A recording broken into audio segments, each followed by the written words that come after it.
ஒரு சிறிய இடைவெளிக்கு பிறகு எல்லாரையும் மீண்டும் சந்திப்பதில் ரொம்ப மகிழ்ச்சி அடைகிறேன். என்னுடைய இந்த ஆப்சன்ஸில் தேவ செய்தி கொடுத்த சகோதரர் எட்வின் தம்பையாவுக்காகவும் சகோதரர் ஜூடு சமயனுக்காகவும் சபையின் சார்பாக நன்றி தெரிவித்துக் கொள்கிறேன். இன்று புதிதாக வந்திருக்கக்கூடிய சகோதர சகோதரிகளை பென்டி ஆங்கிலிக்கன் தமிழ் சபையின் சார்பாக கிறிஸ்துவின் நாமத்தில் அன்போடு வரவேற்கிறோம்.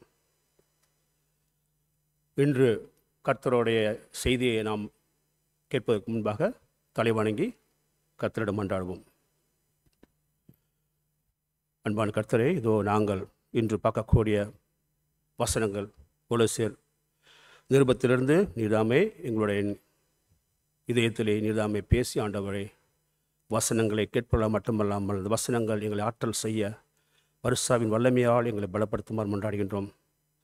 முக்கியமாக நம்முடைய வார்த்தைகளை நான் இங்கே பிரசங்கிக்கும் பொழுது உண்மையுடனும் சத்தியத்துடனும் மிக முக்கியமாக தாழ்ச்சியுடன் பகிர்ந்து கொள்ள எனக்கு பலத்தை தாரும். இயேசுவின் நாமத்தின் முன்னாடி அன்பு ஆமென். வெகு தூரம் பயணம் செய்ய வேண்டியிருந்த ஒரு கப்பல் உணவு தேவைக்காகவும் தண்ணீர் தேவைக்காகவும் ஒரு துறைமுகத்தில் நங்கூரம் பாய்ச்சி இருக்க வேண்டிய சூழ்நிலை வருது. அந்த கப்பலிருந்து இந்த கப்பலில் பயணம் செய்யக்கூடிய எல்லா தொழிலாளர்களோட இந்த கப்பல் மாலுமி கேப்டனும் அந்த துறைமுகத்தை விட்டு இறங்கி வந்து துறைமுகத்தை ஒட்டி உள்ள கடை வீதிகளில் உணவுக்காக போய்கொண்டிருக்கிறாங்க. அந்த கப்பல் கேப்டன் ஒரு உணவு விடுதியில் உணவு அருந்திவிட்டு வெளியே வரும் பொழுது அந்த உணவு விடுதி வாசலில் ஒரு சிறுவன் பிச்சை எடுத்துக்கொண்டு பார்த்துட்டு இருக்கிறார். அந்த சிறுவனிடம் போய் உன் பேர் என்ன, உன் வயது என்னன்னு கேட்கும்பொழுது அவன் என் பெயர் டாம், எனக்கு வயது 15 என்று சொல்கிறான். அப்போ அந்த கேப்டன் அந்த பையனை பார்த்து, ஏன்பா 15 வயசு ஆகுது, உனக்கு நீ படிக்க போயிருக்கக்கூடாதா, ஒரு வேலை செய்ய பிழைக்கக்கூடாதா, நீ வந்து பிச்சை எடுக்கிறீ அப்படின்னு அந்த பையன்கிட்ட கேட்குறாரு. அப்போ அந்த பையன் சொல்கிறான், ஐயா நான் ஒரு அனாதை, என்னை படிக்க வைக்கிறதுக்கு யாருமே கிடையாது, எனக்கு யாரும் வேலையும் தர மாட்டுறாங்க, அதனால தான் பிச்சை எடுக்கிறேன் அப்படிங்கிறான். கேப்டன் ரொம்ப மனம் உருகி, சரி நான் உனக்கு வேலை கொடுத்தா நீ பிச்சை எடுக்காமல் கூட வந்து வேலை செய்வியான்னு கேட்குறாரு. நிச்சயமா ஐயா, எனக்கு நீ ஒரு வேளை சாப்பாடு போட்டாலே போதும், நான் என்ன வேலையை கொடுத்தாலும் நான் செய்வேன் அப்படிங்கிறான். உனக்கு ஒரு வேலை இல்லை 3 வேளை சாப்பாடு தரேன்னு சொல்லி அந்த கேப்டன் வந்து அந்த பையனை தன்னுடைய கப்பலில் வேலை செய்ய அழைச்சிட்டு போகிறாரு. அவனுக்கு கொடுக்கப்பட்ட வேலை வந்து விடிய காத்தால் எந்திரிச்சவன் அந்த கப்பல் டாப் டெக்கில் மேல் தளத்தை வந்து சுத்தம் பண்ணி அதை க்ளீனாக வச்சுருக்கணும். அதுதான் அவனோட முக்கியமான வேலை. அதே மாதிரி அவன் அந்த வேலை செய்ய ஆரம்பிக்கிறான். அவனுக்கு 3 வேளை சாப்பாடு தரப்படுது, நல்ல உடைகள் அவனுக்கு கொடுக்கப்படுது, சந்தோஷமாக இருக்கிறான். நாட்கள் உருண்டு ஓடிக்கிட்டு இருக்குது. வழக்கம் போல் ஒரு நாள் காலையில் வெந்திருச்சு அந்த கப்பல் மேலுத்தளத்தை அந்த டெக்கை வந்து அவன் துடைச்சிக்கிட்டு இருக்கும் பொழுது அந்த கப்பலில் இருக்க கொடி மரத்தில் வந்து படப்படன்னு கொடி பறந்துக்கிட்டு இருக்கிறது அவனுக்கு சத்தம் கேட்கும் பொழுது அண்ணாந்து பார்க்குறான். அண்ணாந்து பார்த்த உடனே அவனுக்கு ஆச்சரியமாக இருக்கும். அந்த கொடியை பார்த்த உடனே அந்த மாதிரி கொடியை அதுக்கு முன்னாடி பார்த்ததே கிடையாது அந்த கப்பலில். அந்த கொடியை பார்த்ததுக்கு அப்புறம் அவனுக்கு பயம், கைகால் நடுங்க ஆரம்பிக்குது. ஏனென்றால் அவன் பார்த்த கொடி இந்த கொடி. இந்த கொடியை பற்றி உங்களுக்கு தெரியும், இது வந்து பைரட் ஷிப்பில் பார்க்கக்கூடிய கொடி அது. ஸோ அவன் இது வரைக்கும் பயணம் செய்த கப்பல் வந்து ஒரு கடற்கொள்ளை அடிக்கக்கூடிய கப்பல். அவனை அழைச்சிட்டு போய் அவனை ஒரு மகன் போல நடத்துறது வந்து ஒரு கடற்கொள்ளை தலைவன், அதாவது பைரட் ஷிப்போட கேப்டன் அவன். இப்போ அவனுக்கு முடிவெடுக்கக்கூடிய ஒரு முக்கியமான ஒரு நேரம் வந்து இருக்குது.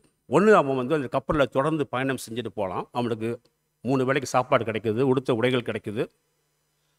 ஆனால் அவன் செய்யக்கூடிய காரியம் ஒரு பாவமான காரியம். அதாவது ஒரு பாவம் செய்யக்கூடிய அந்த மக்கள் இருக்கக்கூடிய கப்பலில் பயணம் செய்யும் பொழுது, இன்னும் சொல்லப்போனால் வந்து இந்த கடற்கொள்ளையர்கள் வந்து கடல் கொள்ளைக்காக வந்து கொலை கூட செய்வாங்க. அது மாதிரி ஒரு பயங்கரமான ஒரு ஆட்கள் இருக்கக்கூடிய கப்பலில் பயணம் செய்யும் பொழுது அந்த பாவத்தில் பங்கு கொண்டு போகக்கூடிய நிலைமை இருக்குது. ஆனால் உணவு கிடைக்கிறது, சந்தோஷமான வாழ்க்கை. இன்னொரு முடிவு என்னன்னா, அந்த தவறான வழியில் போகாமல் மனசாட்சிக்கு பயந்து கடவுளுக்கு பயந்து நான் பட்டி கிடந்தாலும் கிடக்கலான்னு சொல்லிட்டவன் அந்த கேப்டன்கிட்ட நான் இந்த கப்பலை விட்டு நான் அடுத்த துறைமுகத்தில் இறங்கிடுவேன்னு அவன் சொல்லலாம். இப்போ நீங்கள் இந்த டாமாக இருந்தால் என்ன முடிவு எடுப்பீங்க? கப்பலில் தொடர்ந்து போவீங்களா, இல்லை கடவுளுக்கு பயந்து நீதிக்கு பயந்து இந்த கப்பலை விட்டு இறங்கி பட்னி கிடந்தாலும் பரவாயில்ல, நான் அதில் பயணம் செய்ய மாட்டேன்னு நினைப்பீங்களா? ஒரு நாம வச்சுக்கலாம், அந்த கப்பலில் பயணம் செஞ்சுக்கிட்டு இருந்தா அவனுக்கு எல்லாம் கிடைச்சா கூட ஒரு நாள் அவன் அரசாங்க ரோந்து கப்பலால் அவன் கைது பண்ணப்பட முடியும் என்று சொல்லப்போனால் சுட்டுக் கொல்லப்பட முடியும். அழிவு ஒரு மோசமான அழிவாக இருக்கும். இன்றைக்கி நம்ம வாழ்க்கையில் கூட பார்த்திங்கன்னா முடிவு எடுக்கிறதுக்கான முக்கியமான 2 வாய்ப்புகள் இருக்குது. ஒன்று, இந்த உலகத்தின் அரசன் கப்பல் நம்ம பயணம் செய்கிறதுக்கு விரும்புகிறோமா? உலக அரசனின் ராஜ்யத்தில் வாழ விரும்புகிறோமா? உலகத்தின் அரசன் தான் நம்மளுடைய கேப்டனா?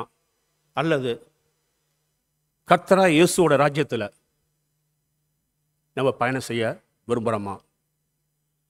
கர்த்தராகிய இயேசு கிறிஸ்து உங்களுடைய கேப்டனா? உங்கள் வாழ்க்கையில் யார் உங்களுடைய கேப்டன்? நீங்கள் சொல்லலாம், என் வாழ்க்கையில் இயேசு கிறிஸ்து கேப்டன் நீங்கள் சொல்லலாம். அப்போ இன்னொரு கேள்வி இருக்குது, எந்த இயேசு கிறிஸ்துவை நீங்கள் விசுவாசிக்கிறீர்கள்?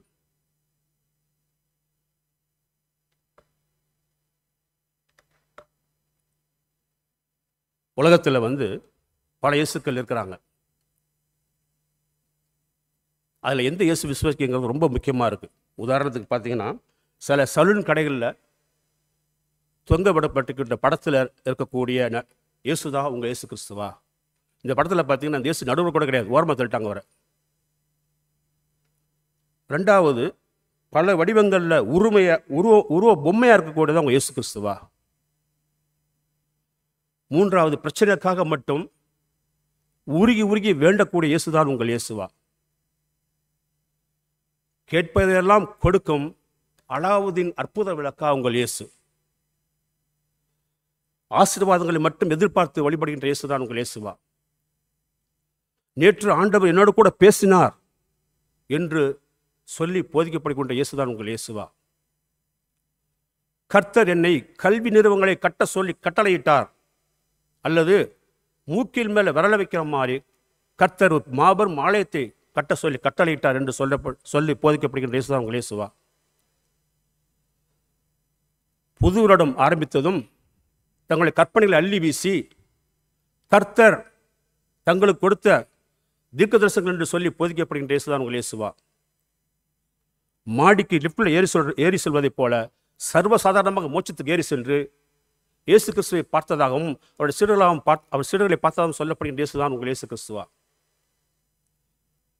இன்னும் பல இயேசுகளை சொல்லிக்கொண்டே போகலாம். உலகத்தில் பல மதங்களில், முக்கியமாக கல்ட் ரிலிஜனில் இயேசுவை கடவுளாக ஏற்றுக்கொள்வது கிடையாது. இயேசு ஒரு தீர்க்கதரிசி, அல்லது இயேசு ஒரு படைக்கப்பட்டவர், படைத்தவர் அல்ல என்றுதான் ஏற்றுக்கொள்கிறாங்க. 2000 வருஷத்துக்கு முன்னாடி இதே போல ஒரு பொய்யான இயேசுவை அறிமுகப்படுத்தப்பட்ட பொழுது அதை கொலோசிய சபையில் உள்ள மக்கள் தவறான போதையினால் வஞ்சிக்கப்படாமல் இருக்க பவுல் கொலோசியர்களுக்கு ஒரு கடிதம் எழுதுகிறார். இந்த உண்மையான இயேசுவை பற்றி அறிந்து கொள்ளக்கு முன்னாடி உங்களுக்கு 2 கேள்வி நிற்குது. முதல் கேள்வி, இயேசுவை உங்களுக்கு தெரியுமா? 2வது கேள்வி, இயேசுவுடன் உங்களுக்கு ஒரு தனிப்பட்ட உறவு, அதாவது ஒரு பர்சனல் ரிலேஷன்ஷிப் இருக்குதா? இந்த 2 கேள்விக்கான பதில், உங்களோட பதில் உங்கள் வாழ்க்கையும் உங்களுடைய நித்திய வாழ்க்கையும் மாற்றக்கூடியது. இந்த கேள்விக்கான பதில் ஒன்று சரியாக இருக்கும், இல்லைனா தவறாக இருக்கும். இடைப்பட்ட ஒரு நிலை என்று ஒன்றும் கிடையாது. சுருங்க சொல்லணும்னா, ஒன்று உங்களுக்கு இயேசுவை தெரியும், இல்லைன்னா உங்களுக்கு இயேசுவை தெரியாது. இயேசுவை தெரிந்திருந்தால் உங்களுக்கு அவருடன் உறவு உண்டு, தெரியாவிட்டால் அவருடன் உங்களுக்கு உறவு கிடையாது. உண்மையான இயேசுவை அறிந்து கொள்ளும் பொழுது அதன் மூலமாக ஏற்படுகின்ற உறவினால் உங்கள் வாழ்க்கையின் நோக்கம் மாறும். எதுக்காக வாழ்கிறோம், what's the purpose of life, அது உங்களுக்கு மாறும். உங்கள் வாழ்க்கையில் பழக்க வழக்கங்கள் மாறும். இது எல்லாவற்றையும் நம்ம இது கொலோசியரில் பார்க்க முடியும். இது மட்டும் இல்லாமல் பல முக்கியமான விஷயங்களை பவுல் இந்த கொலோசியர் மூலமாக நம்மளுக்கு சொல்ல போகிறார். இன்றைக்கி நம்ம பார்க்க போகிறது யார் அந்த இயேசு கிறிஸ்துங்கிறத நம்ம இன்றைக்கி பார்க்க போகிறது கிடையாது, அடுத்த வாரம் பார்க்க போகிறோம். ஆனால் இந்த உண்மையான இயேசு கிறிஸ்து கொலோசிய பட்டணத்தில் பண்ண ஒரு மாபெரும் புதுமையும் அதனால் விளைந்த விளைவுகளையும் இந்த கொலோசியர் 1 அதிகாரம் 1 to 14 வரைக்கும் பவுல் நம்மளுக்கு எடுத்து சொல்கிறார். அதான் நம்ம பார்க்க போகிறோம். இந்த கொலோசிய பட்டணம் பார்த்தீங்கன்னா, அதாவது கிபி 58-62 பவுல் அவர்கள் எழுத கடிதத்தை பற்றி சொல்லப்பட்ட கொலோசிய பட்டணம் அது. இப்போ அது துருக்கியில் கிட்டத்தட்ட இப்போ இது பழைய மேப் நீங்கள் பார்க்குறது இப்போ உள்ள மேப்பில் பார்த்தா அது துருக்கி நாட்டில் கலிப்பொலியிலேருந்து கிட்டத்தட்ட 600 கிலோமீட்டருக்கு அப்பால் உள்ள ஒரு நகரம் தான் இந்த கொலோசிய பட்டணம். இந்த கொலோசிய பட்டணத்தில் ஒரு மாபெரும் அதிசயம் நடந்தது. அது என்னங்கிறத பவுல் இங்கே 13ஆம் வசனத்தில் சொல்கிறார். இருளின் அதிகாரத்தினின்று நம்மை விடுதலையாக்கி நமது அன்பின் குமாரனுடைய ராஜ்யத்திற்கு உட்படுத்தினமா இருக்கிற பிதாவை ஸ்தோத்தரிக்கிறோம். இந்த கொலோசிய மக்கள் இருளில் வாழ்ந்திருக்கிறாங்க. ஒவ்வொருத்தராக கர்த்தருக்குள்ள விடுவிக்கப்பட்டு அவர்கள் சபையில் சேர்றது கர்த்தர் பண்ண மாபெரும் அதிசயம், ஒரு புதுமை. இன்றும் கர்த்தர் செய்து கொண்டு தான் வந்திருக்கிறார். கடவுள் தான் மனிதர்களை வெளிச்சத்துக்கு கொண்டு வரக்கூடிய அந்த புதுமையை அவர் தான் செய்கிறார். ஸோ கடவுள் தான் அந்த காரியத்தை செய்கிறாருன்னா இப்போ நம்ம என்ன செய்ய வேண்டுங்கிறதா இன்றைக்கி நம்ம கவனமாக இன்றைக்கி பார்க்க போகிறோம். பார்க்கக்கூடிய வசனங்களில் பவுல் என்ன மாதிரி காரியங்களை இந்த 14 வசனங்களை சொல்கிறத பார்க்கும்பொழுது அதே நம்மளுக்கும் இந்த அன்றாட வாழ்க்கையில் நம்ம அதை தியானிக்கிறது மட்டும் இல்லாமல் நம்ம பின்பற்ற முடியும். அதாவது நாம் என்ன செய்ய வேண்டும் அப்படிங்கும் பொழுது 3 முக்கியமான பாயிண்ட்ஸை நம்ம பார்க்கலாம். 3 முக்கியமான குறிப்புகளை நான் இங்கே நம்ம தியானத்துக்காக நான் தேர்ந்தெடுத்து வச்சிருக்கிறேன். முதல் காரியம் பார்த்தீங்கன்னா, விடுதலையான மக்கள் மீது, அதாவது ரட்சிப்படைஞ்ச மக்கள் மீது கவனம் செலுத்துதல். அது எப்பேற்பட்ட கவனங்கிறத நம்ம பார்க்க போகிறோம். 2வது, விடுதலையாகாத ரட்சிப்படையாத மக்களிடம் நற்செய்தியை பகிர்ந்து கொள்ளுதல். 3வது, மனதார ஜெபித்தல். ஸோ முதல் காரியம் விடுதலையான மக்கள் மீது கவனம் செலுத்துதல். கொலோசியர் 1 அதிகாரம் 1-5 வசனங்கள். தேவனுடைய சித்தத்தினால் இயேசு கிறிஸ்துவின் அப்போஸ்தலனாகிய பவுலும் சகோதரனாகிய தீமோத்தேயும் கொலோசிய பட்டணத்தில் கிறிஸ்துவுக்குள் பரிசுத்தவான்களும் விசுவாசிகளுமா இருக்கிற சகோதரர்களுக்கு எழுதுகிறதாவது, நம்முடைய பிதாவாகிய தேவனாலும் கர்த்தராகிய இயேசு கிறிஸ்துவினாலும் உங்களுக்கு கிருபையும் சமாதானமும் உண்டாவதாக. கிறிஸ்து இயேசுவின் மேலுள்ள உங்கள் விசுவாசத்தையும் பரிசுத்தவான்கள் எல்லார் மேலுள்ள உங்கள் அன்பையும் குறித்து நாங்கள் கேள்விப்பட்டு பரலோகத்தில் உங்களுக்காக வைத்திருக்கிற நம்பிக்கை நிமித்தம் நம்முடைய கர்த்தராகிய இயேசு கிறிஸ்துவின் பிதாவாகிய தேவனுக்கு ஸ்தோத்திரம் செலுத்தி எப்பொழுது உங்களுக்காக வேண்டுதல் செய்கிறோம். இந்த கடிதம் பவுல் சொல்கிறாரு, பரிசுத்தவான்களுக்காக எழுதப்பட்டு பார்க்குறோம். பரிசுத்தவான்கள் அழைக்கிறார் அந்த மக்களை. பரிசுத்தவான்கள் சொன்னால் உடனே நம்மளை விட அவங்க உயர்ந்தவர்கள் நம்ம எடுத்துக்கொள்ள வேண்டிய அவசியம் கிடையாது. யாரெல்லாம் கிறிஸ்துவை பின்பற்றாளோ எல்லாருமே கடவுள் அவர்களை பரிசுத்தவான்கள் அழைக்கிறார். we are called God's holy people. இந்த பரிசுத்தவான்கள் இருக்கக்கூடிய சபை தான் கிறிஸ்துவோடைய ஒரு சபை. இந்த கொலோசிய பட்டணத்தில் ஒரு மாபெரும் அதிசயம் நடந்திருக்கிறது. தேவனை அறியாத மக்கள் கடவுளுடைய அதிசயத்தினால, கடவுள் பண்ண மாபெரும் ஒரு புதுமையினால் பரிசுத்தவான்களாக அவர்கள் ஆகிறாங்க. வசனம் 2 பார்க்கும் பொழுது அவர் கிறிஸ்துவுக்குள் விசுவாசம் உள்ள சகோதர சகோதரன் அழைக்கிறார். ஸோ பவுல் கிறிஸ்துவுக்குள்ள விசுவாசம் எல்லாருமே சகோதர சகோதரர் அழைக்கிறது நம்ம பார்க்குறோம். நம்ம எல்லாருமே கிறிஸ்துவுக்குள்ளார விசுவாசமாக கொண்டிருந்தோம்னா நம்ம எல்லாருமே கிறிஸ்துவுக்குள் சகோதர சகோதரிகள். பவுல் இங்கே வாழ்த்து பண்ணுறார், அவர்களுக்கு கிரீட் பண்ணுறார். எப்படி கிரீட் பண்ணுறான்னு பார்க்கும் பொழுது அந்த கிருபையும் சமாதானம் உண்டாகாதான்னு சொல்லி தான் அவர்கள் வாழ்த்து சொல்லி முடிக்கிறார். அதாவது இந்த கிருபையும் சமாதானங்கிற வார்த்தை பார்த்தீங்கன்னா, அந்த வாழ்த்து பார்த்தீங்கன்னா பவுல் பல கடிதங்கள் அப்படி தான் ஆரம்பத்துறை இல்லைன்னா கடைசியில் அப்படி தான் வாழ்த்து சொல்லி முடிப்பார். அதே மாதிரி ஆரம்ப ஆதிகால சபையிலும் பார்த்தீங்கன்னா இந்த கிருபையும் சமாதானம் உண்டாகாதான்னு சொல்லி தான் அவங்க வாழ்த்துக்களை தெரிவிப்பார்கள். ஏன் இந்த 2 வார்த்தை முக்கியமான வார்த்தை அது?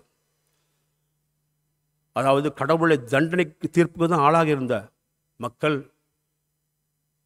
பாவத்திலிருந்து மீட்கப்பட்டு கடவுளுடைய கிருபையினால், கடவுளால் தேர்ந்தெடுக்கப்பட்ட புனிதர்களாக மாறினதுனால அது கிருபைங்கிற வார்த்தை அவசியமாக இருக்குது, முக்கியமான வார்த்தையாக இருக்குது. அதோடு கூட சமாதானம், அதாவது நம்ம கர்த்தருக்கு மீட்படைகிறதுக்கு முன்னாடி கர்த்தருக்கு சத்துருக்களாக விரோதிகளாக இருக்கும் பொழுது கிறிஸ்து செய்த ஒப்புரவு பண்ணதுனால, கிறிஸ்துவோட ரெக்கன்சிலேஷனால் நம்ம பிதாவோட நம்ம சமாதானமாகி போகிறதுனால கிறிஸ்துவின் சமாதானம் உங்களுக்கு உண்டாவதான்னு சொல்ல வர்றார். கிருபையும் சமாதானம் உண்டாவதாக. இங்கே பவுல் என்ன பண்ணுறாருன்னு பார்த்தீங்கன்னா, கொண்டாடுறாரு. இந்த கொலோசிய மக்களை நினச்சி ரொம்ப கொண்டாடுறாரு. இயேசு மேலே அவர் வச்சிருக்க விசுவாசத்துக்காக அவர் ஜெபிக்கும் போதெல்லாம் கடவுளுக்கு நன்றி சொல்கிறங்கிறார். உங்களை பற்றி நான் கேள்விப்பட்ட பொழுது ஜெபிக்கும் போதெல்லாம் நன்றி சொல்கிறங்கிறார். இந்த புற மதத்தார்கள் இயேசுவுக்காக எடுக்கப்பட்டவர்கள் ரட்சிக்கப்பட்டவர்கள் இவருக்கு எப்படி தெரியும், எப்படி கண்டுபிடிச்சாரு அப்படின்னா 2 விஷயங்களில் பார்க்குறாரு. இவர்கள் எப்படி புனிதமானாங்கிறத கண்டுபிடிக்கிறது 2 விஷயங்கள். ஒன்று இவருடைய விசுவாசம், அப்புறம் 2வது அவருடைய அன்பு. அந்த அன்பு கிறிஸ்து மேலே மட்டுமல்ல, பரிசுத்தவான்கள் மேலேயும் அந்த அன்பு இருக்கிறத பார்க்குறோம். அந்த விசுவாசம் சொல்லும்போது இயேசு மேலே இருக்கக்கூடிய தனிப்பட்ட விசுவாசம், பர்சனல் ஃபெய்த், பர்சனல் ரிலேஷன்ஷிப்பை நம்ம பார்க்குறோம். அது இருக்கிறதுனால அந்த அன்பு பரிசுத்தவான்கள் மேலேயும் அன்பை காட்டக்கூடிய அந்த ஆர்வம் வருது. வசனம் 3 தான் நமக்கு தெளிவாக காட்டலாம். இன்றைக்கி பார்த்தீங்கன்னா பல பேருக்கு கிறிஸ்து மேலே விசுவாசம் உண்டு, கிறிஸ்து மேலே ஒரு பர்சனல் ஃபெய்த்தெல்லாம் இருக்கலாம், ஆனால் கிறிஸ்துவர் மேலே அன்புக்கு செலுத்துறது கிடையாது. இல்லைங்களா? பல சபைகளை நம்ம பார்க்கலாம். இப்போ நம்ம தெரிஞ்சுக்கிட்டோம், இந்த கொலோசிய சபை மக்கள் எப்படி புனிதர்களானார்கள், எப்படி மீட்கப்பட்டார்கள்னா விசுவாசத்தினாலையும் அன்புனாலையும்ங்கிற அந்த ஒரு வெளிப்பாடை பார்க்கும்போது இவர்கள் மீட்கப்பட்டார்னு பவுலுக்கு தெளிவாக தெரிய வருது. இப்போ என்ன கேள்வினா, இந்த விசுவாசமும் இந்த பரிசுத்தவான்கள் அன்பு செய்யக்கூடிய அந்த நிலைமைக்கு இவங்க வந்ததுக்கான காரணம் என்ன, எப்படி இவங்க வந்தாங்க, விசுவாசத்தில் வந்தாங்கிறது 6ஆம் வசனத்தை நம்ம படிக்கலாம். அந்த நம்பிக்கை குறித்து நீங்கள் முன்னமே சத்திய வசனமாகிய சுவிசேஷத்தினாலே கேள்விப்பட்டீர்கள். அந்த சுவிசேஷம் உலகமெங்கும் பரம்பி பலன் போல உங்களிடத்தில் நீங்கள் அதை கேட்டு தேவ கிருபையை சத்தியத்தின்படி அறிந்து கொண்ட நாள் முதல் அது உங்களுக்குள்ளும் பலன் தருகிறதா இருக்கிறது. இந்த புற மதத்தை நம்பிக்கொண்டிருந்த கொலோசியர்கள் உண்மையான கர்த்தர் மேலே விசுவாசம் கொண்டவர்கள் கிடையாது, அவரிடம் கர்த்தர் கிடையாது. ஆனால் ஒரு நாளைக்கு நற்செய்தி கேட்குறாங்க. அவங்க கேட்கும் பொழுது இந்த கர்த்தர் இவங்களுடைய பாவங்களை எல்லாத்தையும் மன்னிக்கிறது மட்டுமல்லாமல் மறந்துட்டுன்னு சொல்லிட்டு நியாய தீர்ப்பில் தண்டனை தராமல் அவர்களை விடுவிக்கிறது மட்டுமல்லாமல் தேவனுடைய மகிமையில் பங்கு கொள்ளக்கூடிய மாபெரும் வாய்ப்புங்கிற அந்த நற்செய்தியை கேட்கும் பொழுது அவர்கள் பரவசப்பட்டு புலகாங்கிதம் அடைந்து நற்செய்தியை ஏற்றுக்கொள்கிறாங்க. நல்லா யோசித்து பாருங்கள், நற்செய்தி அவர்கள் அறிவிக்கப்படாமல் இருந்தால் அவங்க இருளிருந்து வெளியே வந்திருக்க முடியுமா? வந்திருக்க முடியாது. இருளில் தான் வாழ்ந்திருப்பாங்க, வெளிச்சத்திற்கு வந்தே இருக்க முடியாது.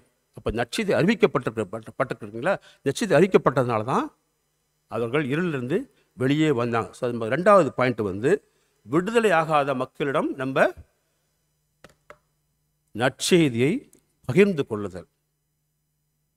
உலகம் முழுவதும் நற்செய்தி பரவி கொண்டு தான் இருக்குது, அவங்களையும் போய் சென்று அடைஞ்சிருக்குது. பவுல் இதில் சொல்கிறாரு, வசனம் 6 என்ன பார்த்தோம் நம்ம, அதே போல் சுவிசேஷம் உலகம் முழுவதும் பலனளித்து வரும் என்று பவுல் சொல்கிறார். நற்செய்தி எப்படி வளருது?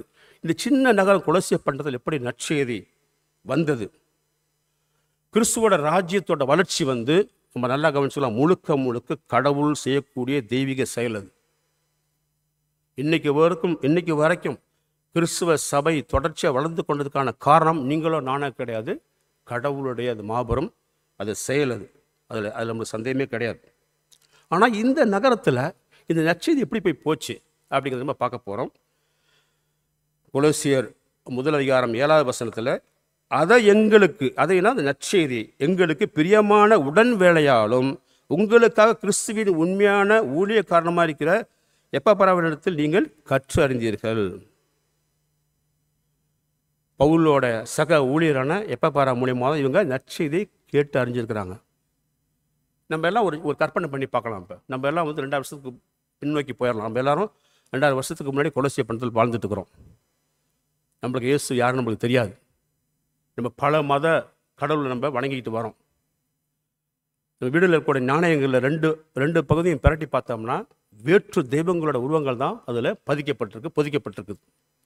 ஆர்டிமிஸ், டிமெட்ரியர், செலினா, எத்தினா போன்ற பல கிரேக்க ரொமானிய கடவுள்கள் பதித்த நாணயங்கள் தான் நம்ம வீட்டிலே இருக்கும் பொழுது இயேசுவின் வழிபடுறதுக்கு வாய்ப்பே கிடையாதுங்களா.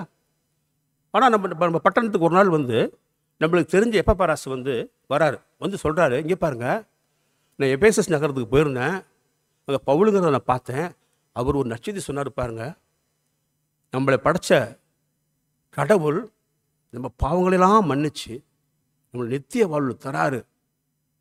நம்ம எதுவுமே செய்ய வேண்டியதில்லை, அவர் கிருபையால் ரட்சிக்கப்படணும்னு சொல்லும் பொழுது நம்மளுக்கெல்லாம் அந்த மகிழ்ச்சி ஏற்பட்டு இந்த நற்செய்தியை விசுவசித்து ஒவ்வொருத்தராக நம்ம கூடி ஜெபிக்கும் பொழுது சபையாக உருவாகுது. அப்படி உருவான அந்த சபை தான் இந்த கொலோசிய சபை.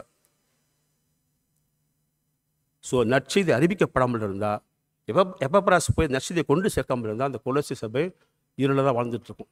இப்போ நம்ம கடவுள் நம்மகிட்ட கேட்கக்கூடிய கேள்வி தான், நீங்களும் நானும் எப்பப்பராசு போல் நம்ம போய் நற்செய்தியை கொண்டு சேர்க்க நம்ம வாஞ்சியாக இருக்கிறோமா?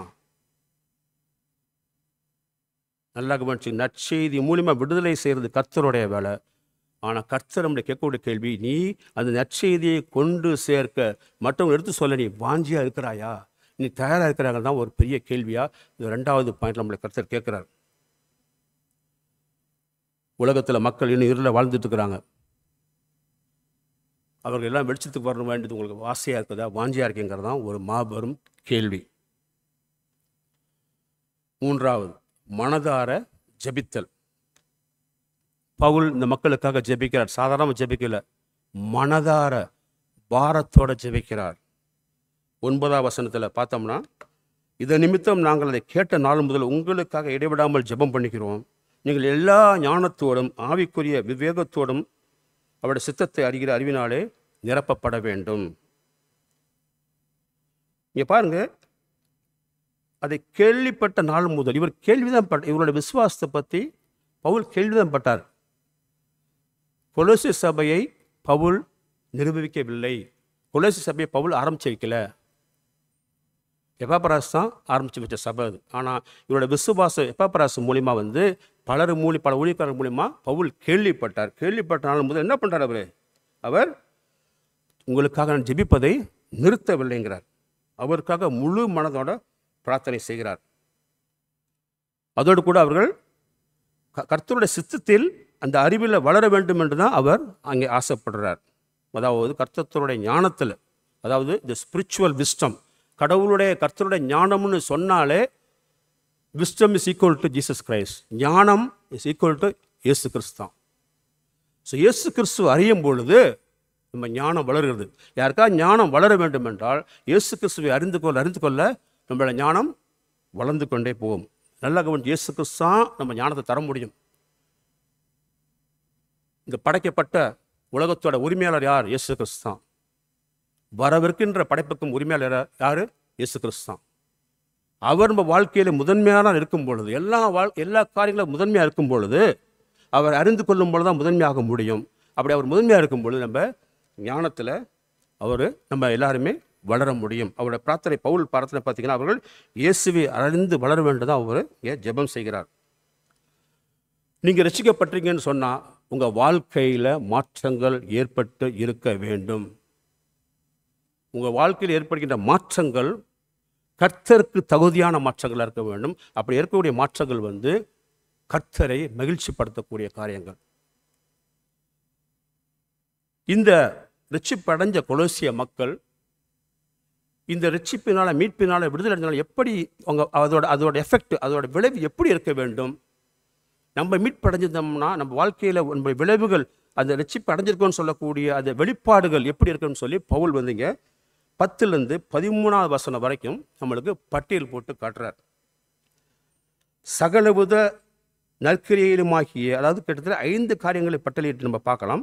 சகலவித நற்கிரியைகளுமாகிய கனிகளை தந்து தேவன் அறிகிற அறிவினால் விருத்தி அடைந்து கர்த்தருக்கு பிரியமுண்டாக அவருக்கு பாத்திரராய் நடந்து கொள்ளவும், சந்தோஷத்தோடு கூட எல்லா பொறுமையும் நீடிய சாந்தமும் உண்டாவதற்கு மகிமையான அவருடைய வல்லமையின்படி எல்லா வல்லமையாலும் பலப்படுத்தப்படும் உங்களுக்காக வேண்டுதல் செய்கிறோம்.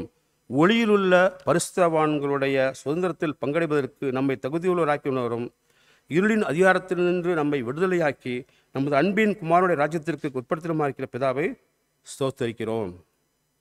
5 காரியங்களை பட்டியலிட்டு பார்க்கலாம் அந்த வசனத்தில். அதை நம்ம அட்டவணை நம்ம பார்க்கலாம். முதல் காரியம் கனி தருகின்ற நல்ல காரியங்களை செய்வது. மீட்படைஞ்சிருந்தா, வெளிச்சத்துக்கு வந்திருந்தோம்னா, விசுவாசத்தில் வளர்ந்துட்டுக்குன்னு சொன்னோம்னா, கிறிஸ்துவ எனக்கு தெரியும்னு சொன்னால், கனி தருகின்ற நல்ல காரியங்களை செய்வது.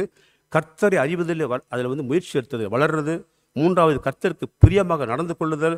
நான்காவது தாங்குகின்ற பொறுத்து போக்குறதுல வந்து ஒரு ஆற்றலை நம்ம வளர்த்துக்கொள்வது கிறிஸ்துவினுடைய பலத்தினால, பரிசுத்தாவின் பலத்தினால. எல்லாவற்றுக்கும் முக்கியமாக நம்ம பரலோக தந்தைக்கு எல்லாத்துக்கும் நம்ம நன்றி செலுத்துதல். இப்போ இந்த மூன்றாவது பாயிண்ட் நம்ம பார்த்தது வந்து பவுல் இங்கே மனதார இந்த கொள்ள சபைக்காக ஜெபம் செய்கிறார். இப்போ நம்மளுக்கு கர்த்தர் கேட்கக்கூடிய இன்னொரு கேள்வி வந்து, நீங்கள் புதிய கிறிஸ்தவர்களுக்காக ஜெபம் செய்கிறீங்களா மனதார? இன்றைக்கி பார்த்தீங்கன்னா பல பேர் வந்து நற்செய்தி அறிவிக்கப்பட்டு புதிய கிறிஸ்தவர்களாக வரும்பொழுது ரொம்ப நாளைக்கு அதில் நினச்சி நிற்காமல் கிறிஸ்துவ விட்டு விலகி போதை நம்ம பார்க்க முடியும். ஒரு வருத்தமான காரியம் நம்மளுக்கும் சரி கர்த்தருக்கும் போது. ஜெபம் செய்யும் பொழுது அவர்கள் விசுவாசம் வளர்கிறதுக்கான, இப்போ பவுல் இங்கே அதான் செய்கிற, விசுவாசம் வளர்கிறதுக்கான எல்லா விதமான ஜெபத்தையும் அவர் செய்கிற மாதிரி நீங்களும் நானும் செய்கின்றோம்ங்கிறது இன்றைக்கி கர்த்தர் நம்ம கேட்கக்கூடிய ஒரு முக்கியமான கேள்வி அது. இப்போ இங்கே நம்ம ரட்சிப்படைஞ்சிருக்க மக்கள் இருக்கிற பொழுது பவுல் இங்கே 13வது 14வது வசனத்தில் திருப்பி அதை ஞாபகப்படுத்துகிறார். அந்த வசனத்து மூலியமாக நம்ம வந்து ஒளியின் ராஜ்யத்தில் இருக்கிறோங்கிறோம். அது எவ்வளோ பெரிய அதிசயமான காரியம். கிறிஸ்துவோடைய கப்பலில் அவரை கேப்டனாக வச்சு பயணம் செய்யறதுக்கான எப்படி அந்த ஒரு வாய்ப்பு நம்மளுக்கு கிடைக்கப்பட்டதுங்கிறத வந்து 13வது வசனம் 14வது வசனத்தில் படிக்கலாம். இருளின் அதிகாரத்தினின்று நம்மை விடுதலையாக்கி தமது அன்பின் குமாரனுடைய ராஜ்யத்திற்கு உட்படுத்தினமாக இருக்கிற பிதாவை ஸ்தோத்தரிக்கிறோம். குமாரனாகி அவருக்குள் அவருடைய இரத்தத்தினாலே பாவ மன்னிப்பாக மீட்பு நமக்கு உண்டாயிருக்கிறது. இருளின் அதிகாரத்திலிருந்து மீட்கப்பட்டவர்கள் தான் நம்ம விசுவாசிகள். நம்ம இருக்கிறது வந்து குமார ராஜ்யம், குமாரனுடைய கப்பல், இயேசு கிறிஸ்து நம்மளுடைய கேப்டன். இது எப்படி நடந்ததுன்னா, பாவ மன்னிப்பு அவர் இரத்தத்தினாலே நம்மளுக்கு பாவ மன்னிப்பு கொடுத்து இந்த மீட்பு நம்மளுக்கு கிடைக்கப்பட்டிருக்கு.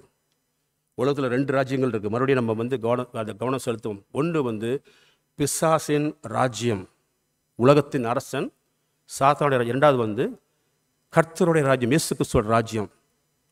ஒரு ராஜ்யத்திலிருந்து, அதாவது இருளிலிருந்து வெளிச்ச ராஜ்யத்தை கொண்டு வர்றது நம்மளால முடியாது. கர்த்தர் செய்யக்கூடிய மாபெரும் புதுமை. அதை நம்ம கவனம் வச்சுக்கலாம். ஆனால்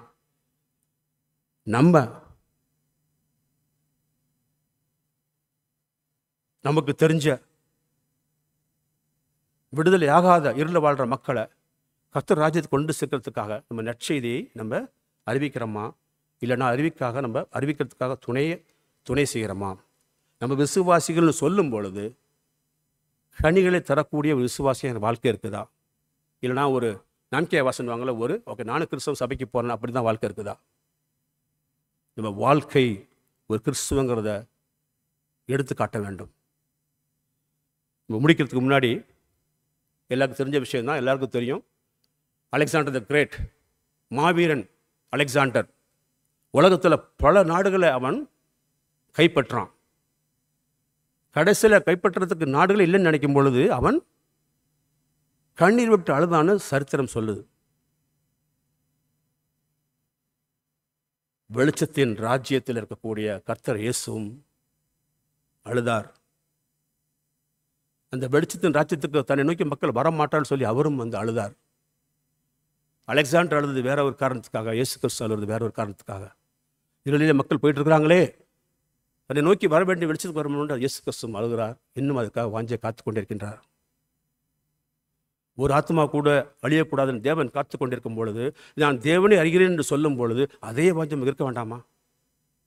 அதே பாரம் இருக்க வேண்டாமா?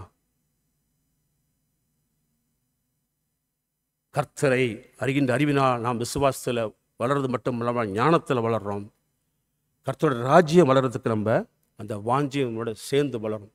இன்றைக்கி நம்ம கொலோசியர் 1:14 பார்த்தது வந்து எப்படி இந்த உண்மையான இயேசு கிறிஸ்துவனால, உண்மையான அண்டர்லைன் பண்ணிங்க, உண்மையான இயேசு கிறிஸ்துனால, வேதத்தில் சொல்லப்பட்ட இயேசு கிறிஸ்துனால இந்த கொலோசிய மக்கள் விடுதலையாகி எப்படி விசுவாசத்தில் அவர்கள் வளர்ந்தாங்கிறத ஒரு ஆதாரமாக பவுல் பேசுறது மட்டும் இல்லாமல் அவர்கள் எப்படி மன்றாடி கொண்டு வந்தார், எப்படி வளர வேண்டும் என்று இங்கே பவுல் நம்மளுக்கு தெளிவாக சுட்டி காட்டியிருக்கிறார். அடுத்த வாரம் நம்ம பார்க்க போகிறது உண்மையான இயேசு கிறிஸ்து யார். அதுக்கு முன்னாடி நம்ம இன்னைக்கு எடுத்துக்கொள்ளக்கூடிய ஒரு விஷயம், உலகத்தில் மக்கள் இருளில் வாழ்ந்துட்டு இருக்கிறாங்க, அழிந்து கொண்டிருக்கிறார்கள். நற்செய்தியை சொல்ல கர்த்தரே எனக்கு பலத்தை தாங்கன்னு சொல்லி நீங்கள் நற்செய்தி அவர்கள் அறிக்கப்படும் பொழுது பல மிரக்கல்ஸ், பல புதுமைகளை கர்த்தர் செய்வதும் கண்ணால் நீங்கள் பார்ப்பீர்கள். நான் பார்த்துருக்கிறேன், நீங்களும் அதை பார்க்க முடியும். அடுத்த வாரம் பார்க்க போகிறது யார் இந்த உண்மையான இயேசு கிறிஸ்துங்கிறத நம்ம கொலோசியர் 1:15-20 நம்ம பார்க்கலாம். நீங்கள் ஓய்வு நேரத்தில் நீங்கள் வந்து இந்த வசனத்தை படிச்சுட்டு வாங்க. அடுத்த வாரம் ரொம்ப உபயோகமாக இருக்கும். யார் அந்த உண்மையான இயேசு கிறிஸ்து அப்படிங்கிறத நம்ம பார்க்க போகிறோம். இப்போ கர்த்தரை நோக்கி நம்ம ஜெபிப்போம். அன்பான கர்த்தரே, இதோ நாங்கள் உலக அரசனின் கப்பலிலே அவருடைய பயணத்திலே நாங்கள் பயணம் செய்தால் எல்லா சிலாக்கியங்களும் கிடைக்கும், பாவ வாழ்க்கை மூலமாக சந்தோஷம் வாழ்ந்து கொண்டு வரலாம். ஆனால் முடிவிலே அவனுடைய பிணை கைதியாகி நாங்கள் அவனுடைய ராஜ்யத்திலே கொண்டு சேர்க்கப்பட்டு வேதனைக்கும் வருத்தத்துக்கும் உள்ளாகக்கூடிய, நித்திய காலத்துக்கும் உள்ளாகக்கூடிய அந்த ஒரு கொடுமையான ஒரு எதிர்காலத்தில் நாங்கள் போய் சேர்ந்து தான் விட முடியும். அதுதான் எங்களுக்கு தீர்ப்பாகவும் இருக்க முடியும்.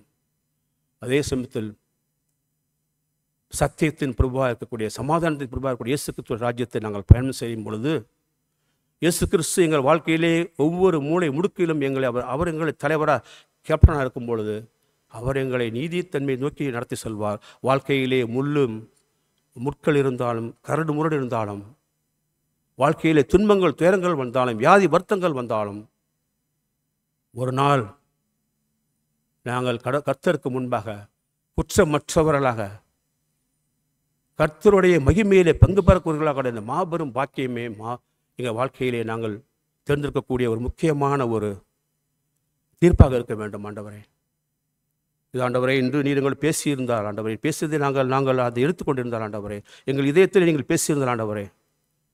உண்மையான இயேசுவை அறிந்து கொண்டு அந்த இயேசு கிறிஸ்துவுடன் நாங்கள் ஒரு தனிப்பட்ட உறவு வைத்துக்கொண்டு அதன் மூலமாக கிறிஸ்துவை நாங்கள் மேலும் அறிந்து நாங்கள் அவருக்கு பாக்கியமாக வாழ நோக்கி மன்றாடுகின்றோம். இந்த மன்றாட்டை அனைத்தையும் என் கர்த்தர் மீட்புடமான இயேசு கிறிஸ்துவின் இனிய நாமத்தில் கெஞ்சும் அன்பு தந்தையே, ஆமேன்.